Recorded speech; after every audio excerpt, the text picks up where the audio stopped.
दोस्तों नमस्कार। वृश्चिक राशि वाले मेरे मित्रों, आज के इस वीडियो को आप हमारे कहने से पूरा अवश्य देखना, क्योंकि आज के इस वीडियो में जो जानकारी आपको हम दे रहे हैं उस जानकारी को जानने के बाद आपके होश उड़ने वाले हैं। जी हाँ दोस्तों, आपके जीवन में बहुत बड़ी बड़ी समस्याएं आई।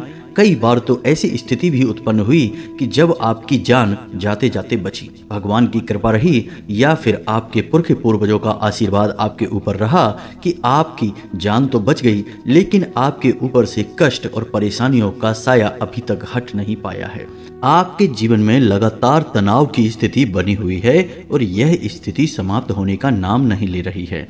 अब ऐसे में आपके ऊपर जो कष्ट और परेशानियां हैं उसके कई अन्य कारण भी हो सकते हैं, लेकिन इसमें एक मुख्य और सबसे बड़ा कारण यह है कि आपके आसपास ही एक ऐसा इंसान घूम रहा है जो आपके पिछले कई जन्मों का शत्रु है। जी हाँ दोस्तों, ज्योतिष शास्त्र में आपको यह सुविधा प्राप्त हो जाती है कि आप अपने पिछले जन्म के रिश्तों के बारे में भी आसानी से पता लगा सकते हैं। ऐसा करने के लिए आपको अपनी कुंडली में केतु और गुरु की स्थिति को अच्छी तरह से देखना होगा और किस घर में केतु विराजमान है और उसका संबंध आपसे क्या है। इससे यह आसानी से पता लगाया जा सकता है कि पिछले जन्म में आपका शत्रु कौन था और वह इस जन्म में आपके किस रिश्ते के रूप में पैदा हुआ है और आपके कितने नज़दीक है। जी हाँ दोस्तों, लेकिन ज्योतिष की और कुंडली की इन बारीकियों को आप नहीं समझ पाएंगे, तो इसी सुविधा को और इसी दुविधा को दूर करने के लिए हम आपके लिए यह एक वीडियो लेकर आए हैं, जिसमें हम आपको स्पष्ट तौर पर बताएंगे कि वह कौन इंसान है जो पिछले जन्म का शत्रु है, आपको हमेशा हानि पहुंचाता है। अब ऐसे में होता यह है कि वह कोई और नहीं है, वह आपका अपना ही है और वह चाहे या ना चाहे, लेकिन कर्मों का बंधन कुछ इस प्रकार से बना हुआ है कि उसके हर एक कर्म का आपके ऊपर नकारात्मक प्रभाव पड़ेगा। जी हाँ दोस्तों, अब वह चाहे आपके किसी भी रिश्ते में हो, आपके लिए चाहे अच्छा करने की कोशिश ही क्यों ना करे, लेकिन आपके ऊपर उसका नकारात्मक प्रभाव होने के कारण आपके कष्ट कम होने के बजाय बढ़ते चले जाएंगे। तो ऐसे में आप कैसे बचेंगे कष्ट और परेशानियों में? तो ऐसे में आप यह कर सकते हैं कि उस इंसान को पहचान जाएं और उस इंसान से जितना हो सके उतना दूरी बना लें। अब आप उसे कैसे पहचानेंगे? क्योंकि आप कोई ज्योतिष आचार्य तो है नहीं जो अपनी कुंडली देखकर यह पता लगा लेंगे कि आपका कौन सा रिश्ता आपके पिछले जन्म का शत्रु है। तो ऐसे में आपको हम विशेष जानकारी देने जा रहे हैं, जिसके माध्यम से आप यह आसानी से पता लगा लेंगे।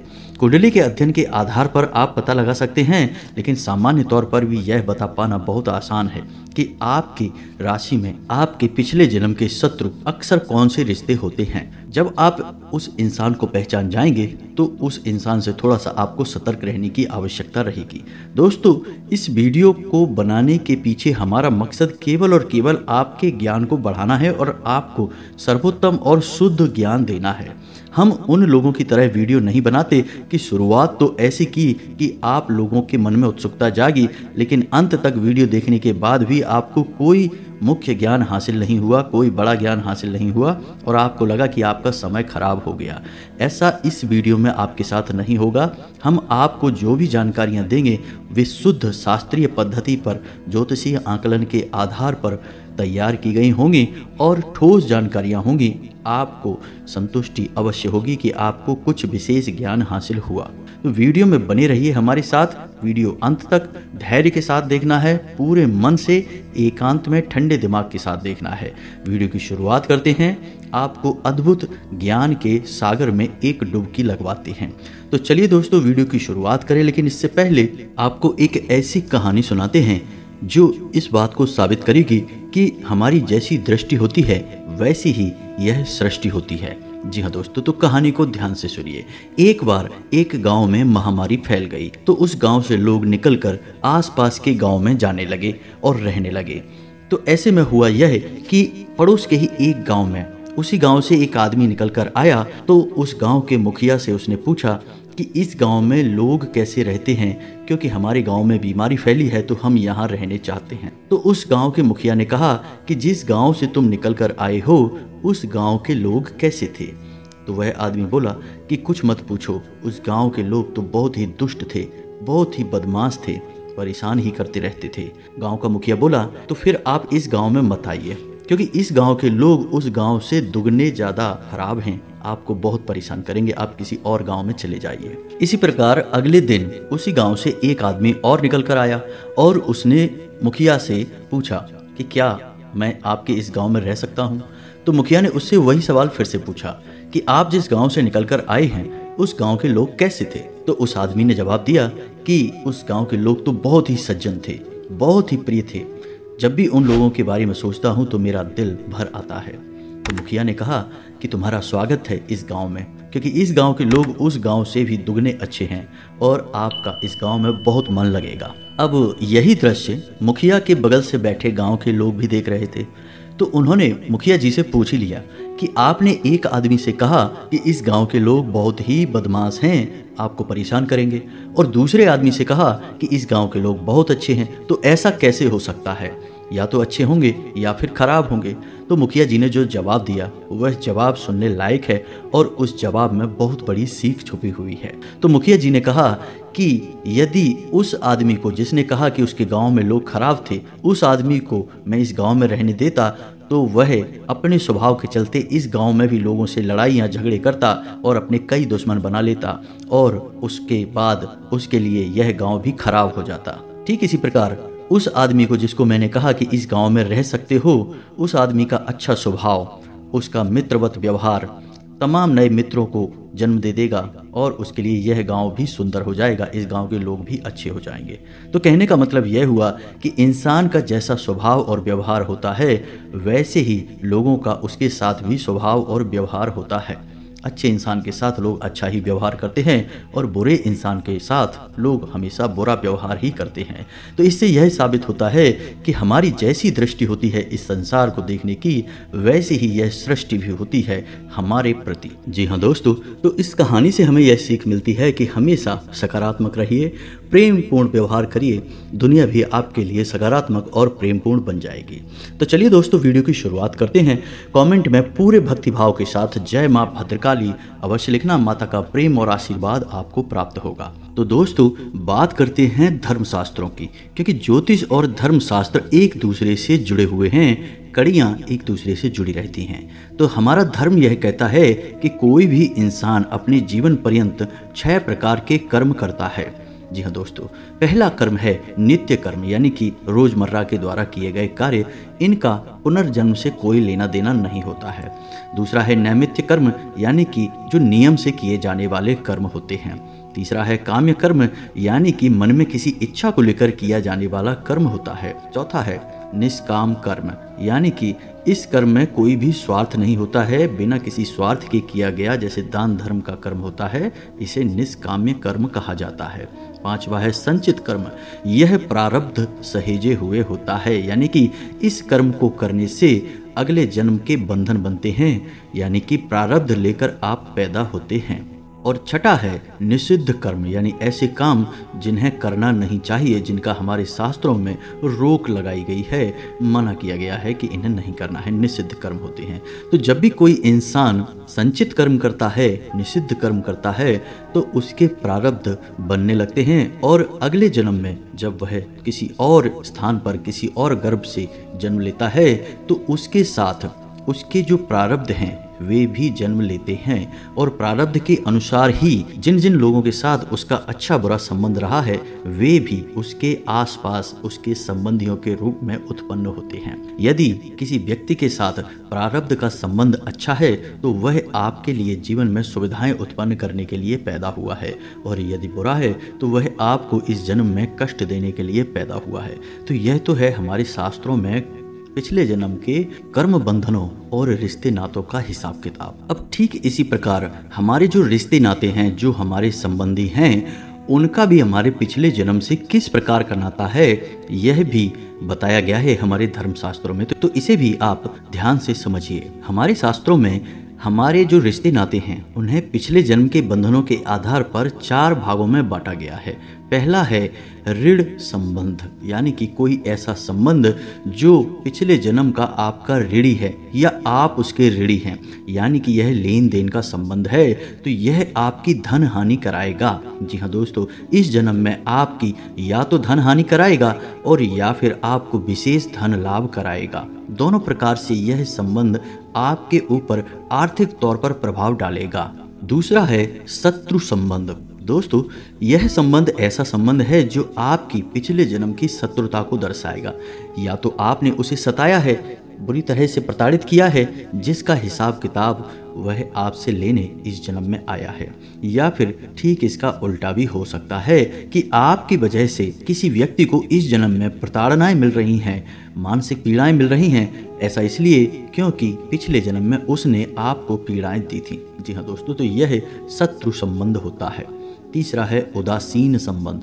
अब उदासीन संबंध ऐसा होता है जो किसी कारण की वजह से आपसे नहीं जुड़ा है, बस सामाजिक परिवेश और परिस्थितियों के बस वह आपसे जुड़ चुका है। तो वह ना आपके साथ अच्छा है ना वह बुरा है, लेकिन उसके द्वारा किए गए कर्म या उसके साथ आपके द्वारा किए गए कर्म नए बंधनों को अवश्य जन्म देगा, जो अगले जन्म में जाकर किसी न किसी प्रकार का आपका संस्कार बनेगा। जी हाँ दोस्तों, अब चौथा संबंध सेवक संबंध। दोस्तों, यह बहुत महत्वपूर्ण होता है क्योंकि इसमें ऐसा हुआ है कि पिछले जन्म में आपने किसी की बहुत सेवा की थी, अच्छे भाव के साथ सेवा की थी, जिससे वह बहुत प्रसन्न हुआ। तो अब इस जन्म में वह आपका एक ऐसा रिश्ता बनकर आएगा जो आपकी बहुत सेवा करेगा और कभी भी आपको पीठ नहीं दिखाएगा। तो यह तो था हमारे शास्त्रों में बताया गया पिछले जन्म के रिश्ते नातों का बंधन कि किस प्रकार से हम एक दूसरे से जुड़े हुए रहते हैं। लेकिन अब इस सब के बीच आप कैसे पहचानेंगे कि आपका शत्रु कौन है जो आपके पिछले जन्म से आपके साथ जुड़ा हुआ है? तो इसका सीधा सा सरल तरीका यह है दोस्तों कि जब भी कोई एक ऐसा इंसान आपके पास आएगा कि आपके साथ बैठते ही उसकी आत्मिक ऊर्जा आपको प्रभावित करेगी और आपका मन खराब होने लगेगा, ना तो आपको उसकी बातें अच्छी लगेंगी और ना ही उसके साथ आपका बंधन अच्छा चलेगा। अब चाहे वह रिश्ता आपका उसके साथ कुछ भी हो, चाहे वह आपका पुत्र हो, पिता हो, भाई हो या पत्नी हो या कोई भी और संबंध हो। वैसे हम आपको बता दें कि पिछले जन्म के जो शत्रु होते हैं वे अक्सर इस जन्म में हमारे पुत्र या पुत्री बनकर ही पैदा होते हैं। यह बहुत बड़ी संभावना होती है। जी हाँ दोस्तों, लेकिन इसका मतलब यह नहीं कि निश्चित तौर पर यही होता है कि हर एक पुत्र पिछले जन्म का शत्रु या मित्र है। कुछ उदासीन पुत्र भी हो सकते हैं जिनका हमारा पिछले जन्मों से कोई लेना देना नहीं है। तो अब आपको अपने पिछले जन्म के शत्रु को अच्छी तरह से पहचानने के लिए हम 5 बड़ी बातें बताने जा रहे हैं, जिनको आप आजमाएंगे तो आपको तुरंत पता चल जाएगा कि कौन है जो आपके पिछले जन्म का शत्रु है।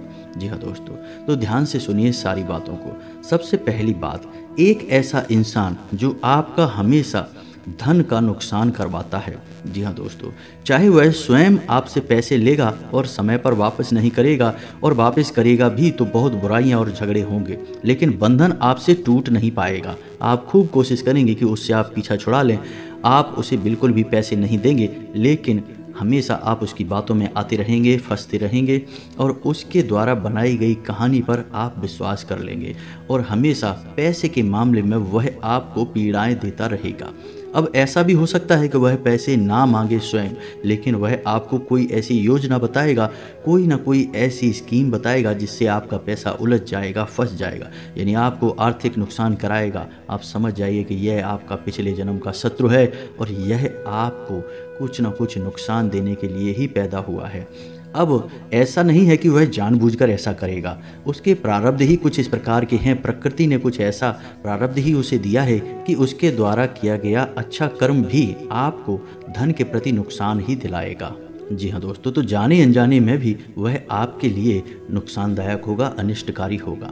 दूसरा, एक ऐसा इंसान जिसे आप बहुत प्रेम करते हैं, जिसके बिना आप जी नहीं सकते हैं, यदि वह आपसे दूर चला जाए तो आपकी जान ही निकल जाएगी, लेकिन वह इंसान आपको ना तो इज्जत देता है और ना ही आपको प्रेम देता है। ऐसे में इस बात की प्रबल संभावना बनती है कि वह आपका पिछले जन्म का शत्रु है और पिछले जन्म में यही रवैया आपका उसके प्रति रहा था, जिसका बदला इस जन्म में वह लेने के लिए आया है। अब इसका भी मतलब यह नहीं है कि वह जानबूझकर आपको प्रताड़ित कर रहा है। उसके मन में आपके प्रति कोई याद है पिछले जन्म की, उसे कुछ भी याद नहीं है, लेकिन परिस्थितियां कुछ इस प्रकार की बनेंगी कि वह चाह कर भी आपका भला कर नहीं पाएगा, आपका साथ दे नहीं पाएगा। जब भी आप पर विपत्ति आएगी, यानी कि आपको उसकी सबसे अधिक ज़रूरत होगी, वह आपके साथ नहीं होगा। जी हाँ दोस्तों, परिस्थितियां ही कुछ इस प्रकार की बनेंगी, आपको उससे प्रेम करके केवल और केवल दुख ही प्राप्त होगा। अब तीसरा, एक ऐसा इंसान जिसे आपसे कोई खास लेना देना नहीं है, लेकिन वह आपसे बहुत चिढ़ता है, आपकी हमेशा बुराइयां करता है। जब भी आप उसके सामने जाते हैं तो उसका व्यवहार आपके लिए धोखेबाजी वाला होता है, यानी वह आपके सामने बहुत अच्छा बनने का नाटक करता है, दिखावा करता है और आपको धोखा देने में पूर्ण रूप से कामयाब भी हो जाता है, लेकिन पीठ के पीछे वह आपका बिल्कुल भी भला नहीं चाहता है, हमेशा आपकी बुराइयां करता है। अब ऐसे में होगा यह है कि वह आपकी पीठ के पीछे बुराइयां करेगा, आपको सुनने के लिए मिल भी जाएंगी, लेकिन आप अनचाहे में भी उसे स्वीकार कर लेंगे, आप उसका विरोध नहीं कर पाएंगे। जी हाँ दोस्तों, बंधन ही कुछ इस प्रकार का होगा, वह आपका सगा भाई होगा, पुत्र होगा, पत्नी होगी, या फिर कोई ऐसा नज़दीकी संबंध होगा कि आप चाह कर भी उसे नकार नहीं पाएंगे, उससे पीछा छुड़ा नहीं पाएंगे। अब ऐसे में होगा यह है कि आपको बहुत मानसिक पीड़ा होगी, आपके दिल में बहुत चोट लगेगी, लेकिन आपको यह सहना होगा, क्योंकि यह आपके पिछले जन्म का प्रारब्ध है, कर्म का बंधन है। अब ध्यान से सुनिए चौथा एक ऐसा संबंध होगा जो आपको हमेशा बुराइयों की ओर खींचेगा, आपके चरित्र का हनन करने की कोशिश करेगा। जी हाँ दोस्तों, आपके मन की सकारात्मक ऊर्जाओं को नकारात्मक बनाएगा, आपको व्यसनी बनाएगा, गलत आदतों में आपको डालने की कोशिश करेगा, आपके चरित्र को खराब कर देगा। जी हाँ दोस्तों, इस इंसान की वजह से आपको समाज में कई लांछन झेलने पड़ेंगे।